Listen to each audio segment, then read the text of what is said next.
Yeah, for 3 years while he was scoutmaster, and then he went into the High Council after that. And then when I went to when he went in the High Council, then he would take me with him as his speaking companion, and I went around to all over the state, which again was Winnemucca, Lovelock, Reno, Fernley, Susanville, Lake Tahoe. Uh, so I went on speaking assignments all over the state, and did all that before my mission, and I think it was good preparation for me. Why did he take you? Because I was available. Because I was there. Tell the hatchet story. The hatchet story. Well, when I was scouting, we took 4 major scouting trips a year, and one of them was a trip that would start at the base of the Sierra Mountains on the towards the Nevada side, and hike up over the top of the Sierra Mountains to lakes that were called Green Lakes, and then further on we would get into Yosemite National Park, and that's where we'd get picked up and would come home. Well, when we had this hatchet that my I think it had belonged to my grandfather, and he had purchased it from somebody else.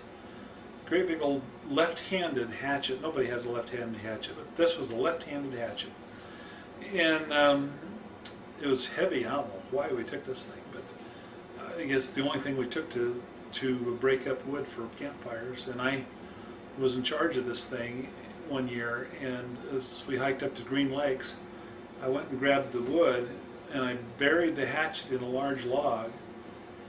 I just sunk it while I went to take the wood back to camp, and like a youngster, I forgot the hatchet. And so when it was time to leave, we packed up and we left to our next spot. It took us 4 days to make this hike. And this would have been after the first day.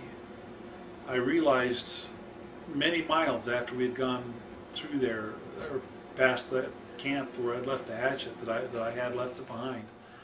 I told my dad, and he says, well, too late. We're just going to have to do without it. And so the next year, we went on the exact same trail, doing exactly the same thing. And so we thought, well, let's see if we can find this hatchet. And went to the spot, and there it was, just waiting for us, right in the exact spot where I'd left it. Pulled it out, and there's a rust mark at the point where I'd buried it in the log. So where it was in the log, it wasn't rusted, but everywhere else it was rusty. But we were able to clean it up, and I believe I have that hatchet now. Yeah, you did. So anyway, that's the hatchet story. And that 4-day trip was a beautiful, beautiful trip. The mountains were gorgeous. We traveled around water all the time. The Green Lakes were beautiful. We swam in the Green Lakes. We could dive off of granite rocks into the lake about 10 feet. And we carried everything with us that we needed for 4 days of backpacking. And it was a tremendous amount of fun, and really one of the best things that we did. And so we did that 3 years while my dad was a scoutmaster, and I think they stopped doing it after that. But it was a lot of fun. One time we decided to take a Burrow to carry our gear, because it was kind of hard to carry all this gear. But the Burrow that we got, we didn't understand. My dad thought he understood burros because he worked with burros when he was young, and ran a mule team, and so he thought he understood burros. But this particular burro was a desert burro, and it turns out that a desert burro is deathly afraid of water. And so any little teeny tiny rivulet that would cross the trail, the burro would stop. What's and a burro? wouldn't go past the water.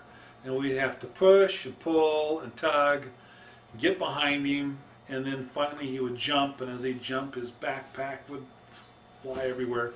Well, every once in a while we had real honest to goodness rivers we had to cross, and man, was that tough. And sometimes the burro was supposed to stay on a wooden bridge.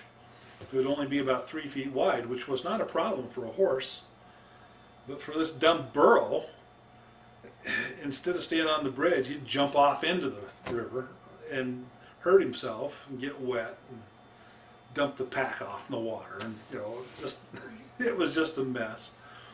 The poor thing hurt himself a lot, and I don't know. It was such a mess. We never wanted to do that again. After that, this poor Burrow just had not been properly trained to know anything about water, and I'd never seen water. So it was good to have it along to pack our tents and our heavy cooking utensils, but it sure was a lot of work to get that burro over the mountain. So.